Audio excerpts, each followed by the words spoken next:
وإذ استسقى موسى لقومه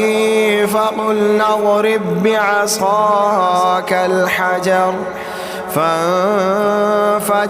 منه 12 عينا قد علم كل أناس مشربهم كلوا واشربوا من رزق الله ولا تعثوا في الأرض مفسدين وإذ قلتم يا موسى لن نصبر على طعام واحد فادع لنا ربك يخرج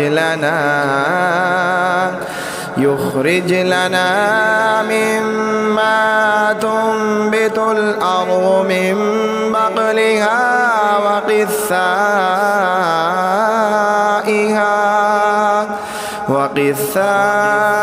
وقثائها وفومها وعدسها وبصلها قال أتستبدلون الذي هو أدنى بالذي هو خير اهبطوا مصرا فإن لكم ما سألتم وضربت عليهم الذلة والمسكنة وباءوا بغضب من الله ذلك بأنهم كانوا